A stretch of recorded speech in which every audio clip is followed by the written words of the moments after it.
recognized his spiritual calling and was ordained as a head pastor in July 2010. At yun nga po ang kanyang pinangungunahan, pinagpapastulan, pinangangalagaan na iglesia po ngayon, ang Kawagoe Outreach po. He's called the Young Crying Pastor. Wow! And the very energetic pastor of Kawagoe, Saitamaken. Sabi nga po sa Hapon, Ikimen. He is the Ikimen of the JCOB. JCOB! At because he is the Ikimen, he was married to a Bijin Oksan. Because they are Ikimen and Bijin, they had a Guapito son. Hallelujah! Energetic son. Ano po? Kakuy ko. At siya po ay tinaguriang the Gary V of JCOB. Amen! Oh, excited na ang lahat at gusto na talagang makita the Ikimen Gary V of JCOB. Handa-handa na po ba tayo? Pag-uusap lang po mga kapatid na ho. I know he is Ikimen, kaya walang po sana tayo mag-focus sa kanyang pagiging Ikimen. Yung kanyang mensahe po na sasabihin, lalo natin namin. Amen? Okay, hindi na po ako magpapaligoy-ligoy pa dahil marami na po akong nasabi and I believe everyone is excited to hear the message from God na gagamitin po ang kanyang mensahero this afternoon sa buhay po ni Pastor Lenwin Pabiganos Polito. Palakpakan po natin ang Panginoon.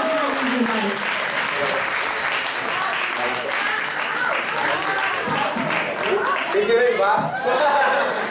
Wow, hallelujah. Sa pagkilala, kinabahan ako. Mas lalo ako kinabahan nung nandito ako. Mas nararamdaman ko ho, mas ngayon ko po naiintindihan yung naka-hot seat. Ibang-iba pala pagka ganito. Pwede ho bang palakpakan natin si Lord na pinakamalakas sa akin ito? Siya ho yung reason ng ating celebration sa hapong ito. Unang-una ako, nagpapasalamat ako sa Panginoon dahil siya po ay mabuti. Amen po ba? Amen. At pangalawa ho, ay gusto ko pong pasalamatan ang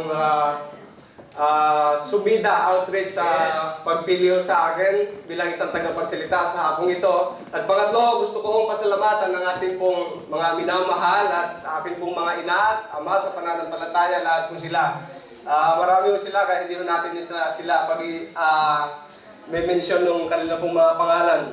At nagpapasalamat din ako sa Panginoon sa hapong ito kasi talagang kamangha-mangha at bumabagyo ang pagpapala na ipinagkaloob ni Lord sa atin. Amen po ba? Amen! Parang hindi kayo Amen! Parang hina. Amen! Pag bumabagyo, rumaragsa yung pagpapala na pinapadala ng Panginoon, dapat ho, mas malakas ang ating sigaw. Amen pa! Hallelujah!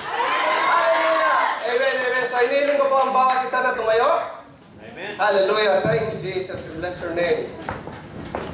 Okay, so happy anniversary, 15th anniversary po sa Sumida Outreach. Okay, so kung meron mo kayong mga Bible, pwede mo bang pakibuksan niyo po yung ating mga Bible sa Galatians chapter 2, verse 20. Ito ho yung napili ng Sumida para ho maging team nila sa hapon pong ito. So kung wala naman ho kayong Bible ay sa ating PowerPoint. Ayan.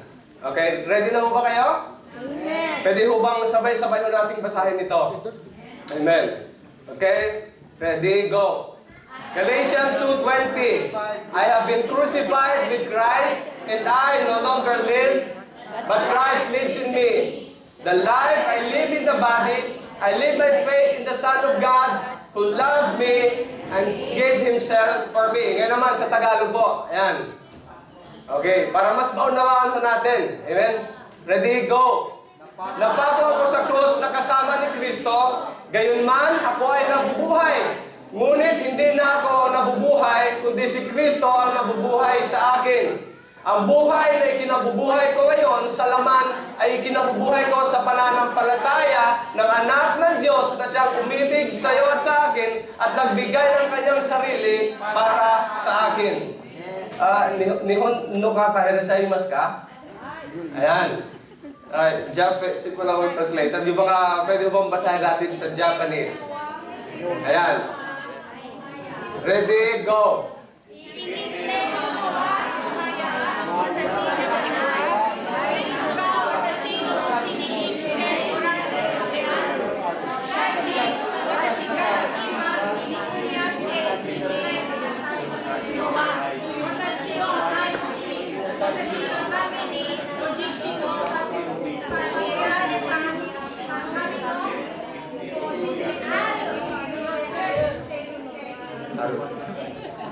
Heavenly Father in heaven, I just want to say thank you, God, for your goodness and faithfulness, Lord, sa buhay namin. Truly, Lord God, na tapat ka, Panginoon, dahil, Lord, nakarating kami sa lugar na ito. Panalangin po namin naman ang inyong salita ay patuloy, Lord, na magkaroon ito, Lord, ng kahulugan. Magbunga ito, Panginoon, sa hapong ito. Marami pong magbibless, Lord God, dahil ikaw magsasalita sa Kanya. Ma-encourage sila, Lord God, many, Lord God, backslider, Lord God, will be restored in Jesus' name.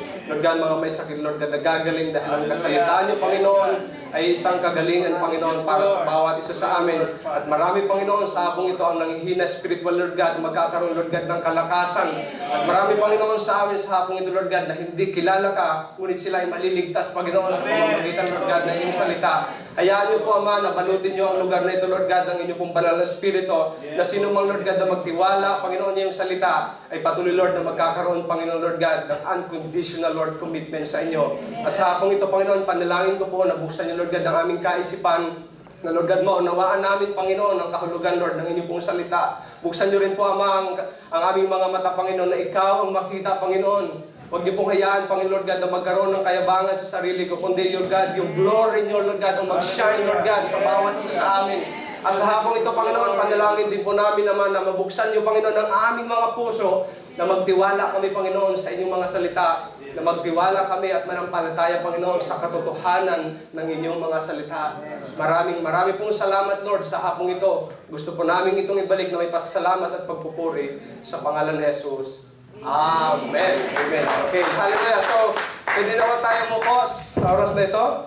Okay, so ang Galatians 2:20 ho ay maaari hong sikat ho ang verse na ito. At matagal na ho nating naririnig. Ngunit, alam niyo, habang binabasa ho natin ang talatang ito, may nararamdaman ho ba kayong kakaiba habang binabasa ho natin ito? Dahil kung hindi ho natin binabasa ito ng parang pinagdadaanan lang, hindi ho natin ninanamnam ang kahulugan ng talatang ito, hindi ho natin makukuha o hindi ho natin mararanasan, hindi ho natin mararamdaman ang ibig sabihin ng salitang ito. Kapatid, maaaring matagal mo nang narinig ito, pero sa hapong ito, gustong iparinig sa iyo ng Panginoon muli. Amen. Amen? At gusto ng Panginoon na magbago tayo sa buhay natin. Ang talatang ito ay sinulat ni Apostol Pablo sa taga-Galatia. At ang tema ng pagsulat nito ay para patunayan na ang Diyos ay buhay. To justify their faith in God. At sa hapong ito rin ang gustong iparating ni Apostol Pablo sa bawat isa sa atin. Amen o ba? Amen. Amen. So, ito yung team nila. Ayan, unconditional commitment. Pwede mo bang pakisabi sa katabi mo? Unconditional commitment. Ayan. Pangalawa ho, ayan ho, pwede mo pakisabi sa katabi mo? Commit, minute. Bakit ko sinabi ito? Kasi marami yung tao ang nagko-commit pero hindi ho talaga seryoso sa kanilang commitment kay Lord. Church, to commit yourselves unto God is a good thing. But to be committed in the Word of God is another thing. But to be unconditionally committed is the best and great thing na pwede ho natin makuha. Kasi marami yung nagko-commit ng sarili nila sa Panginoon at pagkatapos, wala naman talagang commitment sa church. Hindi naman talaga nagko-commit. In fact, yung iba, magpabaptize ng church, papasok sa church, at pag nabigyan ng responsibility, ayaw na nila. Meron namang nag-commit at committed, pero hindi naman unconditional. Kapag convenient yung buhay nila, kapag convenient yung pinapagawa sa kanila, ayaw na nila. Church commitment to God is very essential. Dahil ito ho ay parte ng isang mananampalataya. Nakakalungkot man ho sabihin, alam niyo po, marami ho sa mga mananampalataya ngayon na talagang hindi naman talaga committed sa Panginoon. Because, why? Because kinakain ko ito yung much of their time. Kapatid, what is 3 hours during Sundays? What is 2 hours during weekdays? Bible study, prayer meeting. Sa 3 oras pa nga halos 1 oras lang ang nakakain natin doon. Kasi yung 2 oras, sismisan, usapan, ganito, ganyan, di ba? Hello? At kinakain yung finances nila. What is 10%, church? What is 10% na pwede nating maibigay sa Panginoon? What is offering na pwede nating ibigay sa Panginoon? Ang sabi ni Apostol Pablo, I have been crucified with Christ. Ang sabi ni Pablo, ibinigay ko ang aking buhay para sa Panginoon. And God is asking us today to give our time, finances. Pastor, malayo kasi yun, sir, nakakapagod. Pastor, malamig kasi. Sometimes, yung effort natin, ayaw ko natin gawin. Malamig kasi, pastor, sa bahay na lang ako, may heater pa. May heater din naman sa church Mas mainit pa nga Kasi kapag bumaba, yung Espiritu ng Diyos sa bawat isa sa atin, aapoy ka, kapatid. Hello? Aapoy ka. Hindi ka pwedeng mag-init. Hindi ka pa pwedeng mag-on fire sa Panginoon. At sa iba naman, they hate responsibility. Ayaw nila ng responsibilidad. Pag binigyan mo ng responsibility, ay, sa iba na lang, pastor. Ang iba naman, ayaw ko ng duty. Ayaw nilang may trabaho sila sa church. Ewan ko bakit sa iba parang ang bigat-bigat na bitawan, o ang bigat-bigat ng mag-yes para sa kanila, pagdating sa gawain ng Panginoon, it's really hard. Parang sabi ko, nakakalungkot, Panginoon. Hindi lang nila nalalaman na kapag ibinigay nila yung service nila kay Lord, pagpapalain sila ng ating pong mahal na Panginoon. Amen? Not by might, nor by power, but by the Spirit, says the Lord. Church, hindi ko kaya ito. Pero nag-submit ako sa Panginoon, ibinigay ko ang buhay sa Panginoon, kaya ako nakakatayo sa hapong ito. Pastor Jun knows me.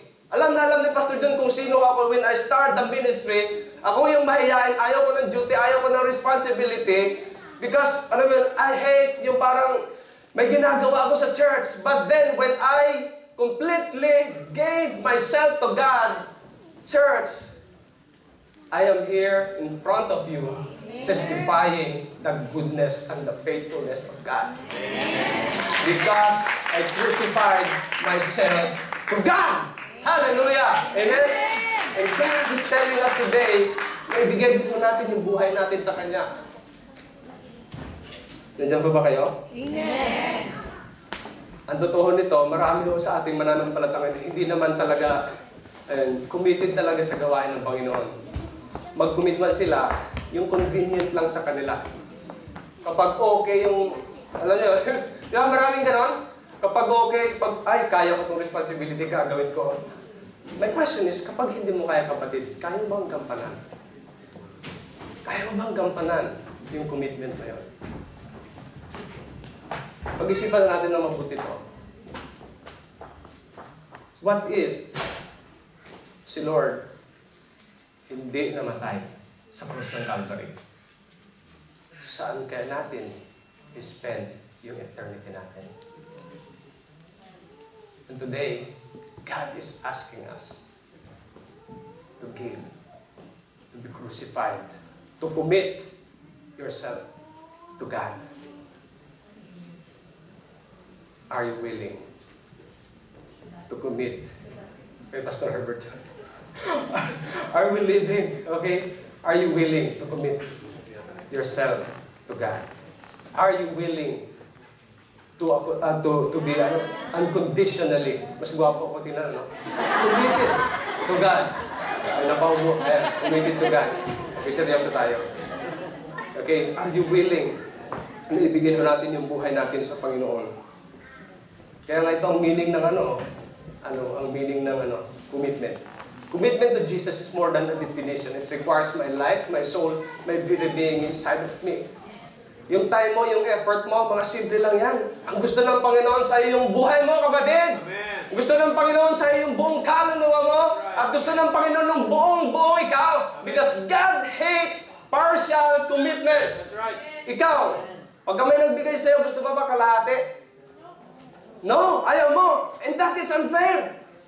Pero tayo, gusto nating buong-buo yung binibigay sa atin ni Lord. Pero yung commitment natin kay Lord, kalahati lang. Kapag okay ka, magkukumit ka sa Panginoon. Kapag convenient ang time mo, magbibigay ka sa Panginoon. Kapag enough yung money natin sa bangko, magbibigay ka sa Panginoon. What if your money is losing? Last na lang yung pera mo sa wallet. Could you give God the small penny? Hallelujah. And that is commitment. Okay? Unconditional. Ito po ibig sabihin niya. Okay? Not limited by condition. Kahit anong nangyayari sa paligid mo, kahit anong sabihin ng tao sa'yo, may persecution, may rejection, dahil job this. Magpapatuloy ka sa pananampalataya mo, magpapatuloy ka sa pinaglalaman mo, pananampalataya sa ating Panginoon. At kahit anong nangyayari, bumabagyo, lumilindol, bumabaha, rumaragasa, at pagpapalo pala, ang binibigay sa ni Lord, go, go, go! Amen? Go, go, go! Magpapatuloy ka sa pananampalataya mo sa Panginoon. Why? Because you're unconditionally committed to God. Okay, commitment. A promise. Para ho itong mag-asawa, di ba? Sa mag-asawa may covenant tayo na tinatawag. Di ba? At hindi po natin dapat i-break yun. Tingnan mo, obligation. Kapag pumasok ka sa pag-aasawa, okay, may commitment ka dapat gampanan na siya lang ang kakasamahan mo. Ibig sabihin, siya lang, mag-isa lang siya. Obligation, may obligasyon ka para sa kanya. Okay? Napakainin, okay? Bigyan ng saya, lahat na pwede natin ibigay sa kanya. And same also with God. Okay? Pag binigay mo natin yung ating pananampalataya, binigay mo yung buhay mo sa Panginoon, may promise ka kay Lord na, Lord, I will serve you. Ang ganda ko ng kinakanta natin kanina, maglilingkod ako sa iyo, kahit anong nangyari sa iyo, Panginoon, maglilingkod ako sa iyo. And that is a promise. Every time we sing this song, kapatid, you are singing to God. You're not singing to the congregation, but you are singing and you are making a promise to God. Hello? Nandiyan pa ba kayo? Engagement. Di ba sa mag-asawa? Kailangan yan eh. Kaya ngayong mag-asawa na walang engagement, hindi pwede yun. Yung nag-live-in, hindi pwede yun. Ang total involvement. Yung buong ikaw. Hindi pwedeng, di ba? Hindi pwedeng kami ni Mr. Jonah, di ba? We have, ang dami ho namin pinagkaiba. Yung pagpalaki ng magulang sa akin, sa kanya, ang dami ho namin pinagkakaiba ni Mr. Jonah. Pero ang magandang bagay ho dito, nung makilala namin si Lord, little by little, may process. Sobrang naging committed. In fact, yung nanliligaw pa ng Mr. Jonah sa akin, grabe! First week namin nagbitaw, sabi niya sa akin, pwede ba tayong mag-asawa? Kapal ng mukha! Hindi, baliktad ko yun. Tapos, bumabiyaya pa siya kahit papunta siya ng Shizuoka para, alam niya, makita ako. Oh, sweet! Grabe! Okay, minsan, kahit twice a week, gumagastos ng ganito-ganyan. That is real commitment. Amen? At hanggang ngayon, may proseso. Malimito kaming mag-awin. In fact, sa first year namin, talagang, wow! Kulang na lang. Ito, lumipad eh. Minsan, yung upuan, hawak ko. Pag hawak ko, bigla ko binaba. Takot ako. Kasi ang hawak niya, lamesa. Joke lang yun, hindi ko ginawa yun. Joke lang yun. Okay, pero that is real commitment, kapatid. Kaya nga sa sobrang commitment, kaya sobrang committed namin ni Mr. Jonah. Kahapon ho, nag-prenatal test to Jonah. And she is 1 month pregnant! Hallelujah! Amen! Hallelujah! 1 month pregnant ho ang aking asawa. Application. Kapag nag-commit ka kay Lord, extraordinary yung commitment kay Lord. Kapatid, hindi ka pwedeng hindi magbunga. Amen. Kung kami ni Mr. Jonah, yung commitment namin na bunga, same also with our Christian life. Amen. Magbubunga at magbubunga ka. Kasi habang nagtatanim ka, nagtatanim, aani ka. And later on, magbubunga ko yung commitment natin. And in fact, marami ho talaga hindi nagkukumit eh. Kasi maraming complaints. And look at this. naglista ako ng very basic ho ito at nakikita ko natin palagi sa church. Unreasonable complaint. Sabihin ko mamaya kung bakit unreasonable siya. Tingnan nyo, if I have enough money in the bank, I will serve. I will commit to get. If I am rich, ayan, magsiserve ako kay Lord. If I have anything I need, possession, okay, wealth, fame, power, and authority, okay, if I have a good job, if my marriage is okay, if my family is okay, if my relationship is okay, I will commit to God. I will, parang ayaw nila. Magkukumit sila. And that is convenient, Christian. Magkukumit ka lang, kapatid, dahil meron ka nito. What if nay? What if wala? And pansinin niyo po ito. Nakita ko lang po ito sa my toilet. Okay? A man can be unconditionally committed to God without help. Agree po ba kayo? Kahit putol yung katawan mo, ibig sabihin, putol yung ganito. Putol yung paa mo, putol yung kamay mo, bulag yung kaliwang mata mo, bulag yung kaliwang kanan mo, bingi ka, pipi ka, pwede ka bang makapag-serve kay Lord? Pwede kang mag-commit kay Lord? Wala kang talent, it's okay. Wala kang kayamanan, okay, you can still serve God unconditionally. Wala kang culture, maitim ka, maputi ka, maingipin ka man, o wala, kalbo ka man, mahaba man ang buhok mo, you can still God unconditionally. That is culture, amen? May talent, wala ka mang talent, kapatid. Marami yung kapamaraanan tayo para pwede tayong mag-serve at mag-commit sa Panginoon. Mag-ayos ka ng upuan. Pwede naman yun, di ba? That is talent. Yung pag-straight yung mo, straight yung paglalagay mo, that is talent. Wala ang iba nun. Hello? At si Lord hindi tumitingin kung gaano kagaling yung talent mo. Tumitingin si Lord kung gaano katapat yung puso mo sa paglilingkod sa Kanya. Amen? And God is looking for your availability, not on your own ability.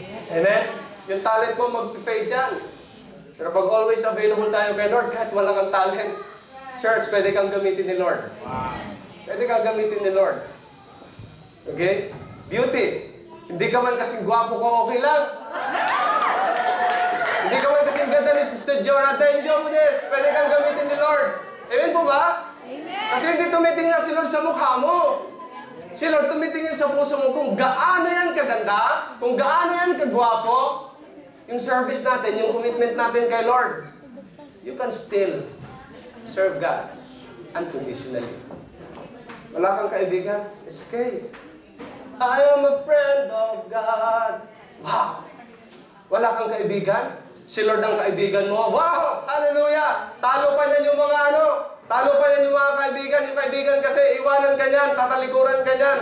Pag nawalan ka, iwanan ka niyan. Pero pag si Lord ang naging kaibigan mo, walang iwanan. Amen? Sa hirap at sa ginhawa, hallelujah, sa Sa hirap at sa ginhawa, sa lahat. Habang may buhay ka at habang naglilingkod ka sa Panginoon, si Lord ang kaibigan na hindi nagda-down. Si Lord ang kaibigan na hindi nagpapahiya. At si Lord ang kaibigan na pwede nating sandalan kahit kailan. Amen? Okay. Or 10,000 other things. Kahit anong bagay kayo isipin mo, kapatid, you can serve God. But remember this. But he can never unconditionally committed to God. Without Christ, amen? It's not about your talent, it's not about your beauty, it's not about your friend. It is all about Christ. Hallelujah! It is all about God. It is all about Christ. Marami kang talent, wala kang Diyos. Wala yun. Matalino ka, wala kang Diyos.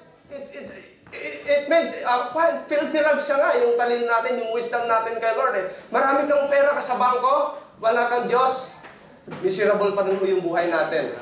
Maaring ikaw yung pinakamayaman, ikaw yung pinakamaraming sasakyan, ikaw yung pinakamalaking bahay sa buong mundo.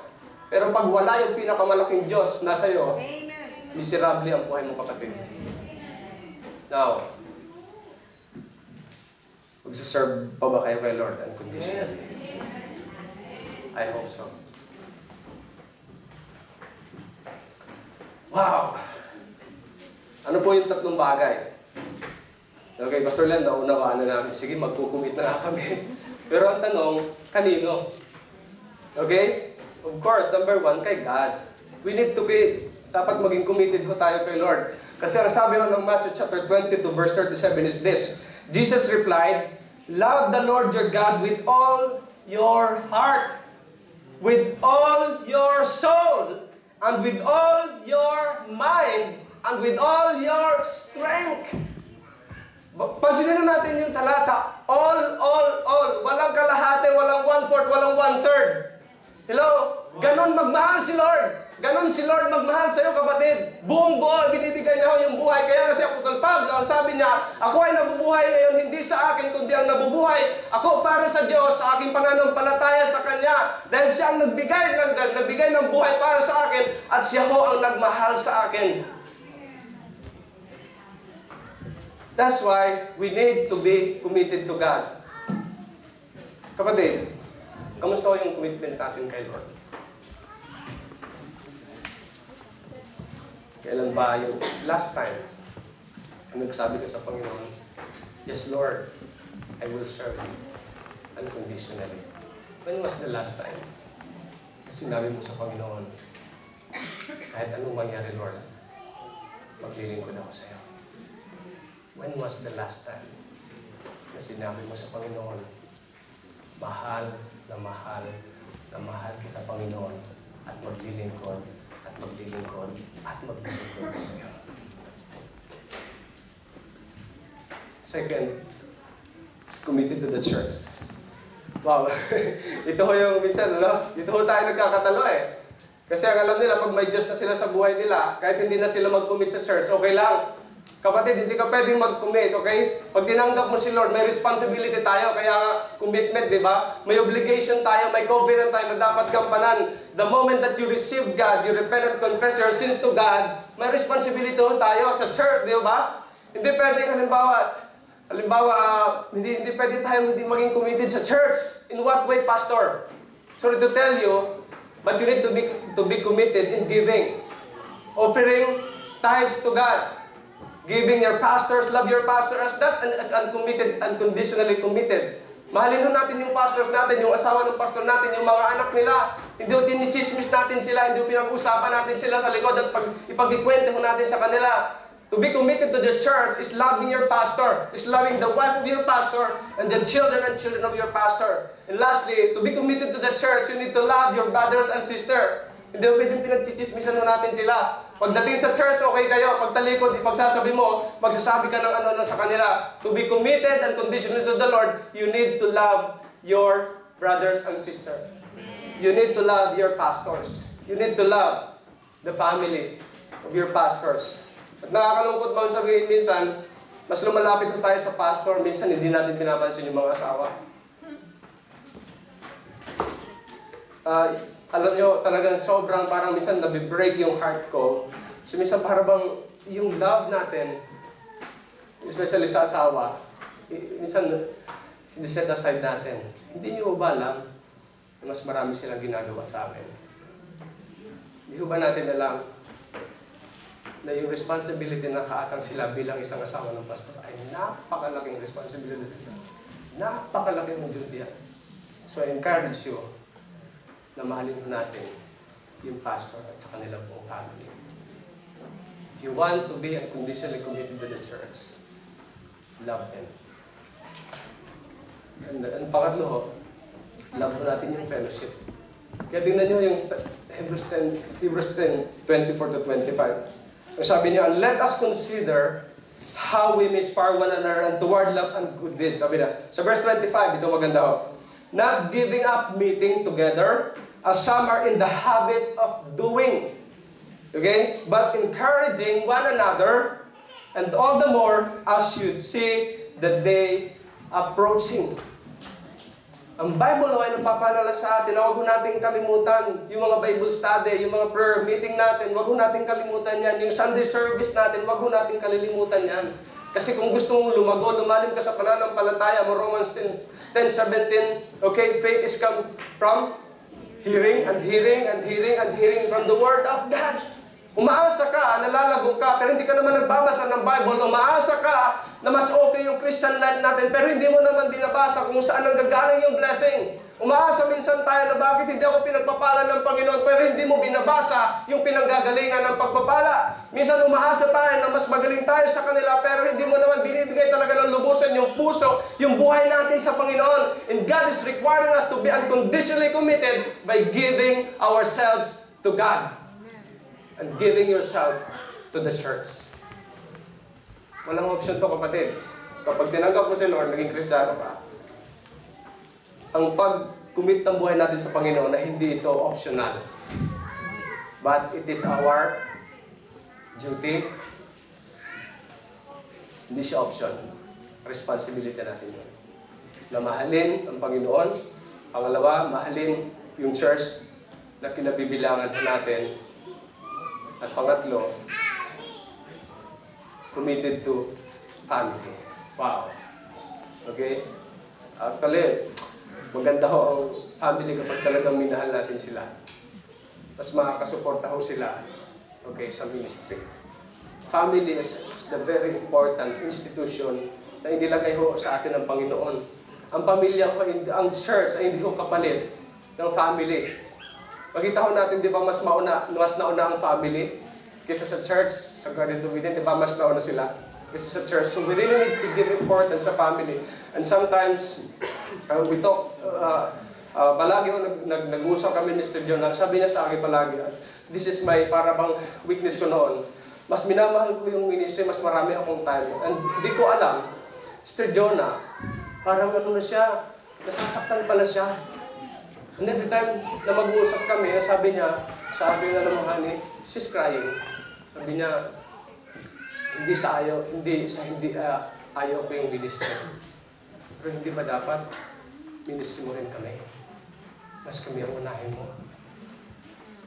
Mas kami ang pinapahalagahan mo. Family ay napakahalaga sa atin. Kaya pansinin natin yung 1 Timothy chapter 3, verse 4 to 5. Babasahin ko na lang sa inyo para mabilis ho tayo, no? Okay, he must manage, 1 Timothy chapter 3, verse 4 and 5. He must manage his own family well and see that his children obey him, and he must do so in a manner worthy of full respect. Verse 5, if anyone does not know how to manage his own family, how he can take care of God's church. Ang family ho ay napakahalaga ho sa atin. So we need to be committed. We need to be devoted sa kanila ho. Pag ikaw lalaki, i-provide niyo yung kanilang pangangailangan. Pag ikaw babae, mag-submit ka sa kanila. Hello, mahalin mo natin yung asawa natin. Alagaan mo natin yung family natin. Kahit gaano ka busy. This is what I've learned. Kasi palagi ko nga nag-uusap kami sa Jonah. Dapat talaga balance yung buhay natin. And start then. Yun ang naging principle ko sa sarili ko. Dapat maging balance tayo. Kung may ministry ka, dapat may trabaho ka. Kung may trabaho ka, may isa, work, ministry, family.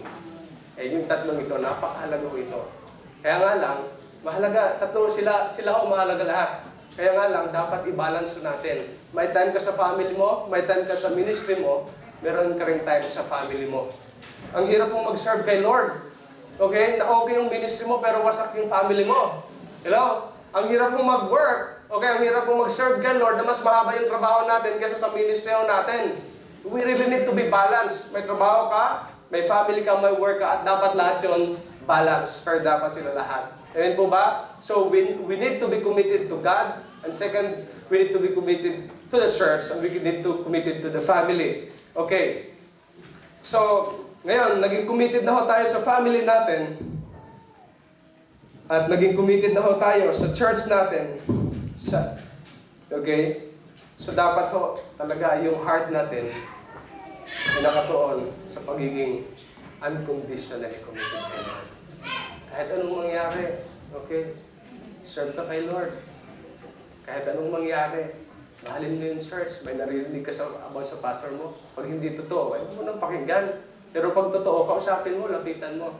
Alam niyo, sa Kawagowe, nasanay ko kasi kami na pag, nasanay ko kasi kami, pag may narinig kasi ako na parang negative, tapos yung isa magsasalita sa'yo, magsasabi, tapos sandali lang. Ako ang pinapagulunan nyo eh. Gumugulo yung isip ko eh. Sabi ko, sige, meeting tayo, pag-usapan natin. Sinisettle namin kaagad. Sabi ko, ikaw, parang, di ba ang gulo? Lahat sila, yung isa tatawag sa akin, Pastor, si ganito, si ganyan. Yung isa tatawag sa akin ng ganito. Sabi ko, sandali lang. Noong una, okay lang sa akin eh. Ganun ba, ganun. Pero habang tumatagal, pag ganun na ganun ang situation, so napag-isip-isip ko, sabi ko, mali ito, hindi tama ito. Pag tawag yung isa, tawag sa akin, sige, meeting tayo, pag-usapan natin. Ano yung gusto mo sa kanya? Sabihin mo. Paikot siya, anong ayaw niyo sa akin? Sabihin niyo sa akin. Para magkaayos tayo. Para alam ko yung limitation ko kung ang gagawin ko sa inyo. At pagkatapos nun, sabi ko sa kanila, ngayon, ano ang gusto mo naman sa kanya? Sabihin mo sa kanya. At yun ang pagyayamanin natin. Hello? Amen? Dapat unconditional yung commitment natin kay Lord. At ganun din sa church. At sa Bible, marami na tayong mababasa na to serve God really, unconditionally. Okay? Pansinin natin ito. Okay? Ito pa pala. Sorry. Unconditional, okay, commitment requires. Ito, napakaganda ho ito. Ang ganda ho kasi si Pastora ko, tumawag sa akin ng mga manto, Pastora, June, but May pa lang, ito ho, naisusulat ko na ho siya. Ito naisulat ko na siya ng May pa lang. At pagkatapos ng Sabado na tumawag siya sa akin, Tuesday, minimemorize ko itong verse. At binimeditate ko siya. At nagawan ko siya ng ano. Kaya sabi ko, wow, Lord. At kaya nung Saturday, pagkatawag ni Pastora Connie sa akin, wow, ito pala para sa akin. May nakalaan pala blessing sa akin. Amen? So, really, God is really good. Okay, number 1, okay, faithfulness.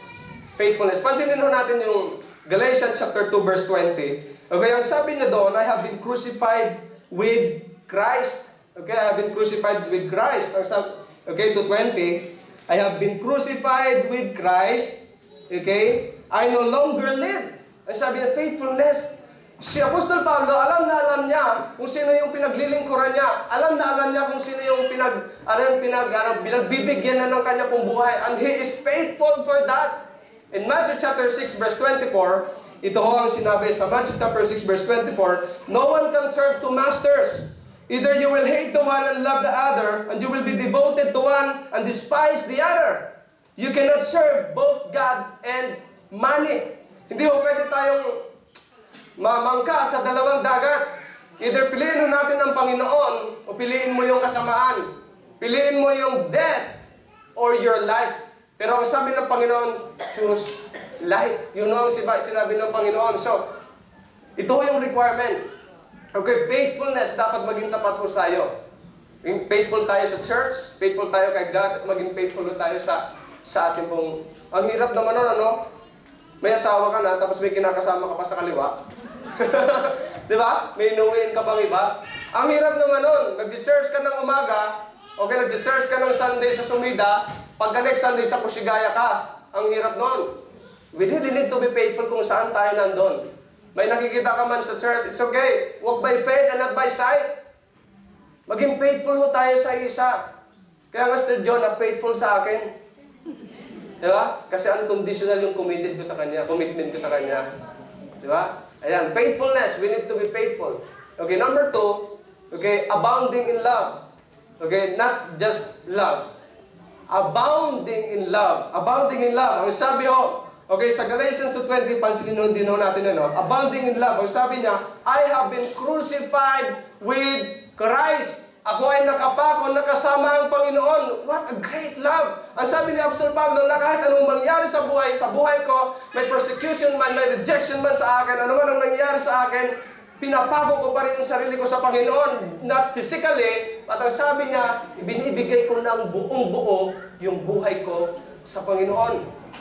Abounding in love. Hallelujah. Sa Mark 12:30, okay, ganito po ang sinasabi. Love the Lord your God with all your heart, with all your soul, and with all your mind, and with all your strength. dapat ho yung love natin sa church, kay God, sa family, ay umaapaw. Okay. Amen? Dapat hindi ho yung simpleng love niya. Pangatlo, trust. Napakahalaga ho ito sa isang relationship. Napakahalaga ho yung trust na tinatawag.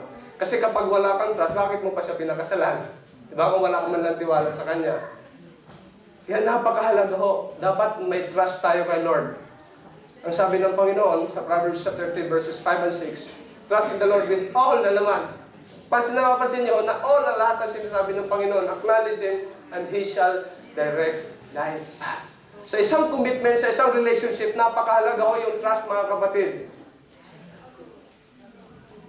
At yung trust, ito ho kasi nagbubuo ng isang relationship. Napakahalaga ho ito. Okay, number 4, this. God. Submission.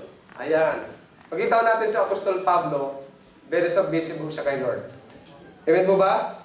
Okay, submissive siya kay Lord. Ang sabi ho ng Hebrews chapter 12 verse 7 and 9, endure hardship as discipline, God is treating you as children. For what children are not disciplined by their father?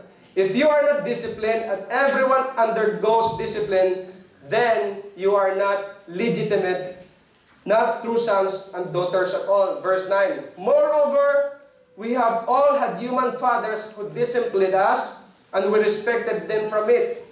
How much more should we submit to the Father of spirits and live? Submission. Kami ni Sir Jonah sa bahay, isa lang naman ang pinag-aawayan namin. Pag hindi ako nagsasubmit sa kanya. Yun lang ang pinag-aawayan namin. Pag hindi ako nagsasubmit sa kanya. Pag hindi mo kayang mahalin yung asawa mo, mag-submit ka sa kanya. Diba? Basta wag lang mawala yung love at saka yung submission. Walang problema sa mag-asawa. Love mo siya, mag-submit ka. Pero hindi naman pwede mag-asawa kayo, hindi mo mahal yung asawa mo, diba? Okay, submission. Dapat parang tayo ng nagsasubmito sa ating Panginoon. At napakahalaga ho ito kung bakit yung pag nag-submissive ho tayo kasi merong unity. Okay? Magsubmito tayo sa mga leaders natin. Magsubmito tayo sa pastors natin. Magsubmito tayo doon sa mga kinauukulan natin. Hello? Are you submissive to your pastors? Are you submissive to the leaders of the church? Ay, hindi nga siya kasabit-sabit, pastor eh. Ba't ako magsasabit sa kanya? Sige lang, gawin mo lang. Hindi ka naman siguro pinapakain ng laso niyan. Okay, hindi ka naman siguro pinapalo ng masakit niyan. Hindi ka naman siguro inuhulog sa bangin niyan. Basta maganda ang ginagawa sa'yo at sinasabi sa'yo, sumunod ka kapatid, magsabito tayo. Kasi si Lord, grabe ho yung submission niya. Maalala mo natin, kung sabi Lord, palampasin mo yung kapit na ito sa akin. Pero ang sabi Lord, let your will be done. Nagsabito siya sa Father niya. And same also with us. Sabito tayo sa pastors natin, sa authorities, and sa leaders natin. Okay? And number 1, 2, 3, 4, 5. Number 5, obedience. Napaka-ano ito, no? Napakahalaga ho yung obedience. Dapat talagang sumusunod ho tayo sa kanila. Pagkatama yung pinapagawa nila sa iyo, okay, sumunod ho tayo. Pero pag mali, kausapin mo yung pastor mo, kausapin mo yung leader mo. Medyo hindi tatawa yung ano mo. Pwede ba natin pag-usapan ito? At doon tayo sumunod. Obedience ay napakahalaga ho sa atin. Kaya ang sabi ni Paul, ang sabi niya sa John 14:15, ang sabi ni Lord, okay, if you love me, you will obey my commandments. Kung mahal mo si Lord kapatid, hindi pwedeng hindi ka sumunod sa Kanya. Kung mahal mo yung church mo, sumunod na tayo sa patakaran nila. Kung mahal mo yung family mo, okay, obey your husband and your wife. Nandiyan pa ba kayo? Parang masyado kayong seryoso. Okay, number 6. Punta tayo sa number 6. May mabubuo tayong word dyan mamaya. Ayan, understanding. Napakahalaga ho ito. Sir John, ako ang pinaka-understanding na tao sa buong mundo. So, kaya nga parati kami nag-aaway. Okay, so sa Panginoon, kailangan natin maunawaan ng Panginoon palagi sa buhay natin. Bagamat tayo, nakaranas ng paunawa. Di ba? Maraming beses tayong nagkasalan sa Panginoon, marami tayong nadadapa. Ngunit dahil sa awa ng Panginoon, sa pagmamahal ng Lord sa atin, sa pangunawa ng Panginoon, pilit na tayong pinapatayo. Pilit inaabot ang kanyang kamay na patayuin ka at muli ay mahalin ka. Madumi ka, pero nililinisin kang muli ng Panginoon dahil naunawaan ka ng Panginoon, kapatid. Kaya ano man ang pinagdaanan mo, kapatid, ano man ang nakalipas sa buhay mo, ito yung pagkakataon na bigay mo yung buhay mo sa Panginoon. Naunawaan ka ng Diyos at handa ka niyang patawarin sa oras na ito. Naunawaan ka ng Diyos at handa kang yakapin ng Panginoon sa oras na ito. Understanding. Ganun din sa family natin. And last is loyalty. Yes. Kung gusto ko natin maging healthy yung Christian life natin, kung gusto ko natin maging healthy, okay, yung soul natin, wow, gawin mo natin yung 7 steps na to, o 7 things na napakalaga. Okay, pwede mo ba sabayan nyo ko? Okay, number 1, faithfulness. Number 2, abounding in love.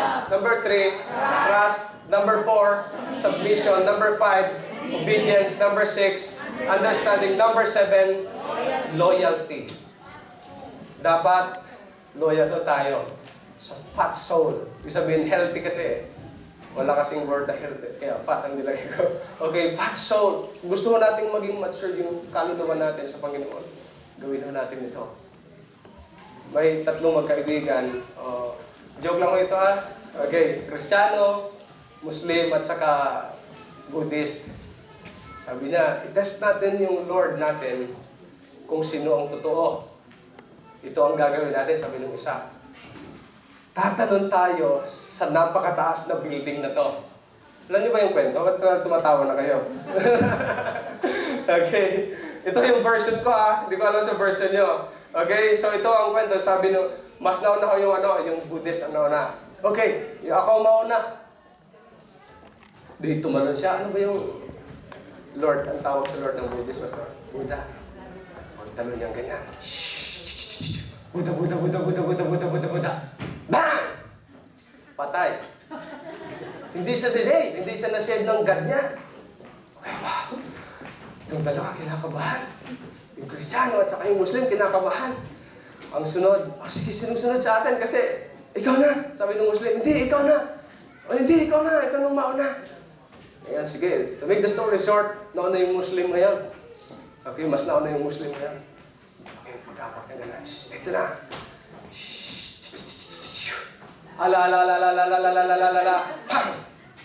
Ala kasi di ba ang Lord nila? Wow! Okay, niligtas siya ng ala niya. Kumpletong-kumpleto, hindi siya namatay, hindi siya nagalusan. Kumpletong-kumpleto. This is loyalty. Okay? Pangatlo, grabe itong Kristiyano, kinabahan. Wow! Na-save siya. Tayo kasi pag hindi natin talaga kilala si Lord, talagang kakabahan tayo, matatakot tayo, di ba? Especially sa mga pagkakataon na ganito, pag may mga testing na ganito, wow, it's really hard to have a unconditional commitment to God. Okay, pangatlo yung Kristiyano. Okay, tumalon siya. Sa galing, sabi niya, ano yan? Lord, Lord, Lord, ano? Jesus, Jesus, Jesus, Jesus, nasa kalagitnaan na siya. Hindi pa rin. Jesus, Jesus, Jesus, malapit na siyang bumagsak. Ala. Hallelujah, amen? Natawa ba kayo? Minsan tinitest tayo ni Lord dito. Jesus, Jesus, Jesus, yung malapit na siyang bumagsak. Ala na. Wala, patay siya. Ala na. Hindi ho tayo ni Lord, hindi ho tayo tinawag ni Lord para mag-doubt tayo sa faithfulness ka. Hindi ka niligtas ni Lord at hindi namatay si Lord para mag-doubt tayo sa kapangyarihan niya. At mas lalong hindi tayo binigyan ng buhay ni Lord para aksayahin yung panahon, yung oras, yung kinabukasan ng buhay natin. Ginawa tayo ni Lord, iniligtas tayo ni Lord, na ibigay natin yung buong pagkatao, buong kaluluwa, buong lakas, at buong puso natin sa Panginoon. Hallelujah. Amen! Nandiyan ba kayo? Amen! Woo! Hallelujah! Ito, gusto niyong proof? Ito, mga biblical heroes po sila. Mga biblical heroes na talagang, pasensya no, puro lalaki to, walang babae. Nakapansin ko, puro babae tayo. Pero pansinin niyo yung biblical heroes who really serve God unconditionally. O, mabibless mo kayo sa Kanya. Okay, number 1 is this. Okay, number 1 is Paul. Kilala ho natin siya, di ba? Ang Philippians 1:20-21, ang sabi niya doon, for to be to live is Christ. Okay, verse 20 ang sabi na, I eagerly expect and hope that I will no way be ashamed, but will have sufficient courage so that now as always Christ, okay, will be exalted in my body, whether by life or by death. For to me to live is Christ, and to die is gain. Wow! Death and life, he is willing to serve God unconditionally. Ikaw, kapatid, kamusta ka? Parang yung line ni Pastor Herbert, parang mapapanggit pa. Are you willing to commit yourself to God? Through death and life. Through life and death. Ayaw kong agawin yung line ko to eh. Okay? Okay, sa Romans chapter 8, verse 35-37, napakaganda ho ito. Ang sabi niya ganito, who shall separate us from the love of Christ? Shall trouble? Hallelujah! Shall trouble? Hardship? Or persecution? Or famine? Or nakedness? Or danger? Or sword? As it is written, for your sake we face death all day long. We are considered as sheep to be slaughtered. But verse 37, remember this. No. In all these things, we are more than conquerors. Through Him who loves us. Hallelujah! Remember, church, we are more than conquerors and no one can separate us from the love of God. And sometimes, pag may trouble na tayo, pag may hardship po tayo, doon tayo tumatalikod sa Panginoon. Hello? Naubos lang yung pera mo sa bangko, wala na. Tumalikod ka na sa Panginoon, napagsabihan ka lang ni pastor, nagtampo ka na, umalis ka na sa church, lumipat ka na sa ibang church. Di ba? Hindi ka lang pinakain ni Lord ng isang araw. Nagtampo ka na, nagalit ka na sa Panginoon. Fasting ka muna. Okay, pag walang pagkain, fasting ka muna. Di ba? Death and life, si Paul. Wow, very, pag-aaralan natin si Paul, very interesting ko yung life niya. Okay, number 2 is Stephen. Sino nakakilala sa kanya? Stephen. Hindi mo siya Stephen. Okay, siya yung Stephen. Stephen. Ayan, pasensya naman sa word ko kasi Bisaya. Man ako doon. Okay? So, Stephen. So, Acts chapter 7, verse 44-60. Ito yung word ni, di ba? Anong nangyari sa kanya? Para mabilis tayo. Binato siya. Basahin natin yung verse, napakaganda kasi very challenging yung buhay niya. Okay, ang sabi niya okay, sa Acts chapter 7, verse 54-60. So, when the members of the Sanhedrin heard this, they were furious and gnashed their teeth at him. Okay, na makita sila, grabe, nagugumali sila, yung mga ngipin nila naggaganyan. But Stephen sabi na, full of the Holy Spirit. Ito pa lang nagagawa na kapag tayo ay may Spirit ni Lord, yung takot, okay, yung pangamba natin, yung pag-aalala natin ay nawawala. Na kahit nandun ka na sa panahon na babatuhin ka, na panahon ka na papatayin ka, kapag may Spirit tayo ni Lord, hindi tayo natatakot. Instead, ito ang sinabi niya, look up to heaven and saw the glory of God. And Jesus standing at the right hand of God. And verse 56, ito ang sinabi, look, he said, I see heaven open and the Son of Man standing at the right hand of God. And verse 57, as they covered their ears and yelling at the top of their voices, they all rushed at him. Magbuo siya papunta kay Stephen at pagkatapos drag him out of the city and began to stone him. Meanwhile, the witness laid their coats at the feet of a young man named Saul. Verse 59, while they were stoning him, Stephen prayed. Wow! Grabe yung commitment ni Stephen, di ba? Binabato na siya, pinapatay na siya, nakukuha niya pang manalangin. Di ba? Wow, what a great faith! What an unconditional commitment na pinakita ni Stephen, Grabe ho. Binabato na siya, pinapatay na siya, and yet, at ito ang mabigat, ang sabi niya sa prayer niya, Lord Jesus, receive my spirit. At sa verse 60, then he fell on his knees and cried out, Lord, do not hold this sin against them. Wow! Binabato ka na, pinapatay ka na, still, pinapanalangin sila. Lord, patawarin mo sila. Patawarin mo sila, Panginoon. Kasi ang gusto nila. During the time na pinapako sa cross, forgive them, Lord. Father, forgive them. We do not know what they are doing. Wow, unconditional commitment. When he had said this, he fell asleep. Okay, number 3 is Job. Lahat to, ay kilala natin si Job. Amen? Si Job ay nawala ng lahat. Di ba lahat to nawala except sa buhay niya. Kasi yan talagang sabi ni Lord, okay, gawin mo ang lahat kay Job. Huwag mo lang siyang kunan ng buhay. Huwag mo lang siyang patayin. Ang nangyari sa kanya, nawala yung kanyang kayamanan. Okay, nawala yung kanyang asawa. Nawala yung kanyang family. At lahat ho nawala sa kanya. At ang pinakahuling nangyari ho sa kanya, nagkasakit mo siya. Yung health niya, yung wealth niya, yung family niya, nawala ho lahat. But then, si Job chapter 20, verse 22, wow, what a great faith na si Job na ito, no? Sobrang nawalan ka ng asawa, nawalan ka ng mga anak, nawalan ka ng kayamanan, may sakit ka pa? Ano kaya, kapatid, kung ikaw ito? Pero si Job, ang sabi niya is this, Job chapter 1, verse 20, okay, to 21. Ito ang sabi niya, of this, Job got up and tore his robe and shaved his head. Then he fell to the ground in worship and said, naked I came from my mother's womb, and naked I will depart. The Lord gave, and the Lord has taken away. May the name of the Lord be praised. Hallelujah! Pwede bang talabakan natin si Lord? Oh, grabe ho, ano? Binabato ka na, pinapatay ka na, nawalan ka ng asawa, nawalan ka ng family, nawalan ka ng kayamanan, may sakit ka na, hindi mo kayang kumilos, pero nagagawa pang manalangin sa kanila. At ang sabi niya, naked Lord, hubad akong ipinanganak, hubad akong dumating sa mundong ito, at hubad din akong babalik sa iyo. Church, kamusta ho yung commitment natin kay Lord? Ilan ho bang Paul? Ilan ho bang Stephen? Okay. Ilan ho bang Job? Sa ating kalagitnaan sa akin ito. Last is this, of course, si Jesus Christ.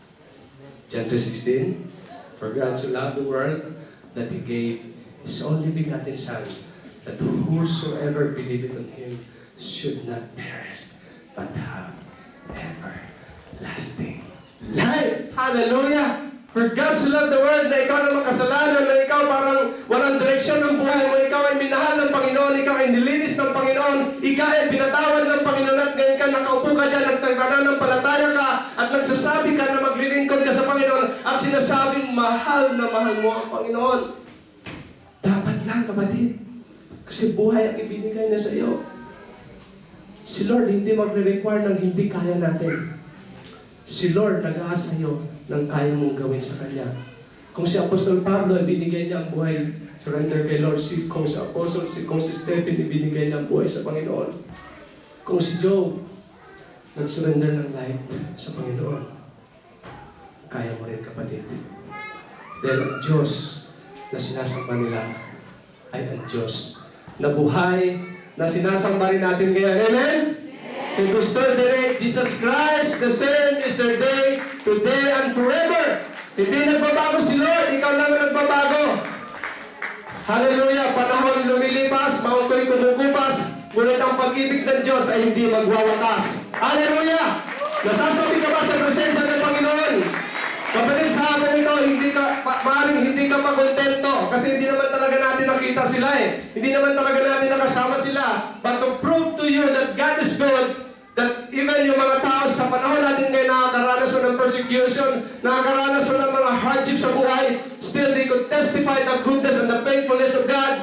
And this afternoon, meron na tayong special na bisita na salamat kay Lord dahil pinaunlakan niya ho yung aking paanyaya sa Kanya na siya ho'y magte-testify sa Panginoon.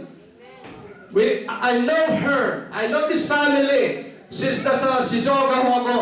At nung time ho na nandun ako, sobra pa, andap-andap po yung commitment nila sa Panginoon. But during the time na umalis ako, nalaman ko na siya ho palang bumalik sa akin bilang isang worship leader. Hallelujah! Noong una tinitingnan niya lang ako para bang sabi niya, sarap naman maging worship leader na ganito. Pero pagbalik ko sa Mudya at nalaman ko nag-commit siya sa Panginoon at hindi lamang siya kundi ang kanyang asawa at ang kanyang buong pamilya ngayon ay nagtitiwala at nag-commit ang buhay sa ating pong Panginoon. Hallelujah! At sa oras pong ito gusto ko pong tawagan, okay, Sister Aris Gumaro from Fuji Outreach.